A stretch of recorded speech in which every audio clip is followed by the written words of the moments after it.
The episode begins with Hajime Nagumo being thrown into the abyss of the Orcus Labyrinth, filled with monsters stronger than he's ever seen. A bear monstrously severs his arm and eats it. Hajime escapes by transmuting his way deep into the ground, where fortunately he finds a divinity stone that creates a constantly refilling pool of ambrosia healing fluid, allowing him to survive the removal of his arm. In flashbacks, it is revealed Hajime has no warrior skills, his only real skill being transmute, allowing him to manipulate matter. When his class entered the dungeon, they were confronted by a behemoth, and he was deliberately pushed into the abyss by one of his classmates after trying to save Kaori. In the abyss, Hajime starts to break due to intense hunger, and begins to hunt the extremely strong wolves by using traps.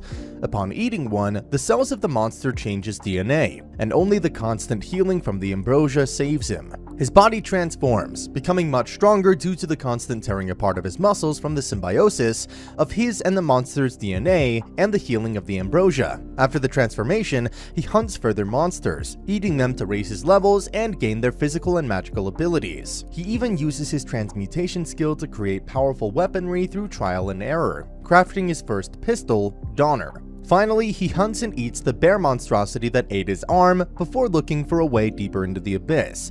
The king is told of Hajime's death and, unwilling to admit to a hero's death, forbids any mention of the incident. Shizuku, Kaori's friend, reveals through flashbacks that the Pope summoned their high school class and their teacher to this world to act as heroes in humanity's war against demons and monsters. She notices her classmate, Hiyama, acting strangely, but does not hear him reassuring himself that no one saw him attacking Hajime. Hajime eventually reaches a giant stone door and defeats the guardians, retrieving keys from their corpses. Kaori is determined not to give up on finding Hajime. Behind the doors, Hajime finds a young girl imprisoned in a crystal, but decides to leave her, believing she must be a monster imprisoned for a reason. She admits she is an immortal vampire princess, but insists she was betrayed by an uncle who wanted her position, but unable to kill her, he sealed her away. Feeling sympathy for being betrayed himself, Hajime frees her. Deciding to abandon her old name, she asks Hajime for a new one, so he names her Yue for the moon, as her golden hair reminds him of moonlight. Hajime and Yue are attacked by a giant scorpion monster. Yue feeds on Hajime's blood, recovering her magic, and they kill the scorpion. While eating the flesh, Hajime tells Yue all vampires were exterminated 300 years ago, making her the last vampire. Yue explains the labyrinths were built by mavericks, powerful magic users who attempted and failed to defeat God. So they each constructed a labyrinth as sanctuaries against God's revenge and may still be alive on the deepest floors.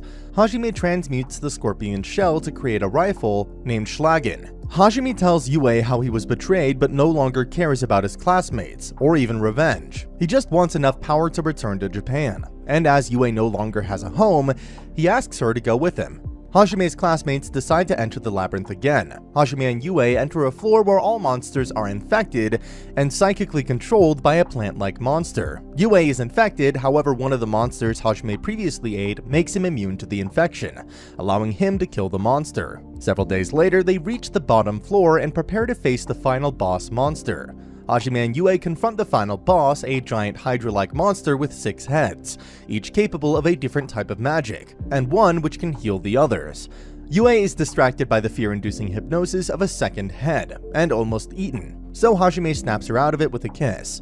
Hajime succeeds in using Schlagen to destroy the 3 heads, including the healing head, and Yue destroys the remaining 3 with lightning. Before they can relax, a surprise 7th head emerges. Hajime is injured protecting Yue, and Schlagen is destroyed. Seeing Hajime unconscious, Yue drags him to safety and tries to attack with his pistol but is injured. Even unconscious, Hajime hears Yue crying and somehow increases his speed such that he can dodge all attacks. He explodes grenades all around the room, dropping the roof on its head and allowing Yue to kill it for good with lightning. As the final door opens, Hajime passes out from exhaustion. Meanwhile, Aiko Hadayama, Hajime's teacher, also summoned as a hero, argues with the Pope, who is insisting they re-enter the labyrinth. The Pope agrees to only send students that volunteer, as long as Aiko continues her fertility magic to support the kingdom's struggling agriculture. Hajime awakens in a bed with Yue having lost his right eye, and learns that they are in the Maverick's home.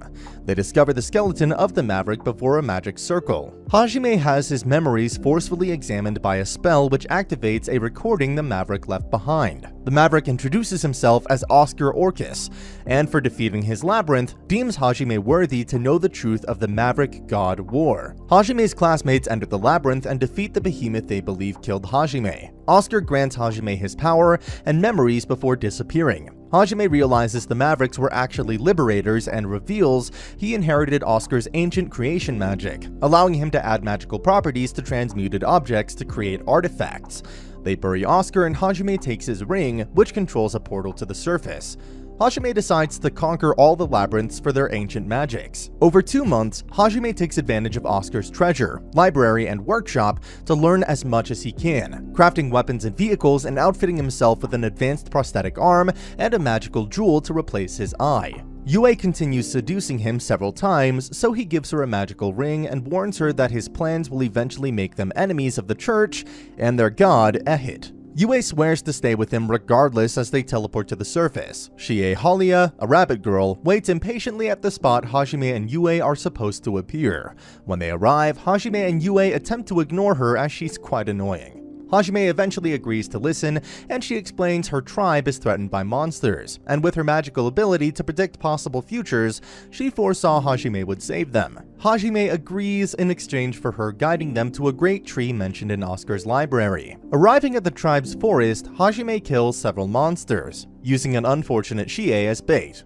The rabbit men ask Hajime for training as they're tired of being helpless. Hajime struggles to overcome their natural rabbit-like timidity, so he puts them through a merciless training routine of kill all monsters or I'll kill you instead, turning them into tough monster killers. Shie takes them to the tree, which Hajime determines is the entrance to another labyrinth. But a stone slab nearby with slots for rings like Oscar's makes Hajime realize that this labyrinth will only open after he has defeated other labyrinths first.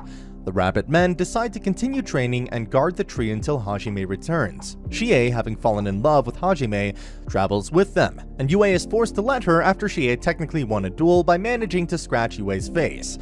They travel to Raisin Gorge, containing the entrance to another labyrinth. They are greeted by the voice of hyperactive maverick, Melody Raisin, who built a maze-like labyrinth filled with practical jokes which mostly target Shie. Several of Hajime's classmates decide to abandon the labyrinth and help Aiko on the farms. Hajime and the girls make it to the bottom of the labyrinth to face the boss, Melody herself operating a giant robot. After a lengthy battle, they succeed in cracking her crystal heart. She uses the last of her energy to wish Hajime luck against Ait. Though Hajime claims he has no intention of defeating Ait, Melody assures him he will one day be a god killer. However, upon entering the treasure room, they find the actual Melody's soul inside a small, cartoonish golem, whom Shie punishes for all the pranks. For completing the labyrinth, she gives Hajime her ring, and Yue her ancient gravity magic. She then expels them from the labyrinth through a whirlpool, though Shie drowns as she cannot swim. Hajime is asked by the Adventurers Guild to find missing adventurers, including a noble's son. They travel to a nearby farming village, unaware of the farms being visited by Aiko and several classmates, though one classmate, Shimizu, has disappeared. Hajime tries to avoid them, but they hear Shie calling him by name. Aiko tearfully confronts him about where he has been, but he ignores her. They are confronted by an arrogant Templar knight who insults Shie, so Hajime severely injures him. His classmates are shocked and scared by his new merciless personality, though Aiko swears she will find a way to bring him back. Later, Hajime visits Aiko alone to tell her the truth about the war against the demons. Centuries ago, several humans discovered the truth. The god Ehit was not on their side. He was merely controlling the war for his own amusement. These humans became the liberators to free mortals from Ehit's tyranny. Unfortunately, Ehit, through the church, had them labeled heretics and renamed Mavericks. The remaining liberators built the labyrinths to keep their ancient magic safe, until someone capable of defeating Ehit came along to claim their powers. Before leaving, he also tells her in no uncertain terms that one of his classmates tried to murder him. The next morning, Aiko and the students stubbornly insist on helping them search the mountains for adventurers, as Aiko wants to ask more questions about the liberators. Once in the mountains, Hajime uses transmuted drones connected to his jewel eye to search for the adventurers. They find the noble's son, Will, the only survivor, who reveals they were attacked by an army of monsters and a black dragon. While returning, they are attacked by the dragon. Hajime succeeds in knocking it from the sky and attempts to pierce its armor with his weapon, the pile bunker, which can drive xanthium stakes through any material. The dragon almost escapes until Chie knocks it out with a drunken. Deciding to forego piercing the armor, Hajime sadistically shoves the stake into its only unarmored area. However, the pain causes the dragon to reveal she is a female dragonborn, capable of taking a human form, and begs him to remove the stake in exchange for everything she knows. She admits she was magically forced by someone to attack Will and his friends, and as atonement offers to help them stop that person. Hajime decides to kill her anyway, but Yue convinces him to spare her. He removes the stake, and the dragon transforms into a young woman named Tio, a shameless masochist who admits she enjoyed the stake just a little. Now their ally Tio reveals the person, whoever he is, has an army of 60,000 monsters and is planning to attack the farming village. Hajime is convinced to fight when Aiko asks him to. He erects barricades around the village while avoiding the amorous intentions of Tio, who finds his mixture of neglect and verbal abuse exciting. Hajime decides to dedicate their victory to Aiko, goddess of plenty, embarrassing her, then proceeds to massacre the monster army with transmuted miniguns and rocket launchers. With his ammunition depleted and Yue and Tio out of magic, Hajime and Chie rush to capture the mysterious robed commander as the monsters retreat. Hajime realizes the commander is the missing Shimizu. Shimizu admits that he was disappointed not to be the only summoned hero, especially as he paled in comparison to his more powerful classmates, so he signed a contract with a demon, power in exchange for killing Aiko. He scratches Aiko with a poisonous needle, but is shot from behind by a monster spider. Hajime shoots the spider and heals Aiko with ambrosia via a kiss. As Shimizu lies dying, he offers loyalty to Hajime, who spots the lie in his eyes and mercilessly executes him, devastating Aiko. As they leave, Yue correctly guesses the sniper was aiming at Aiko, so Hajime finished killing Shimizu so Aiko would blame him and not herself, enabling her to recover much quicker psychologically. A slavery gang captures a rare mermaid child named Mew and decided to sell her.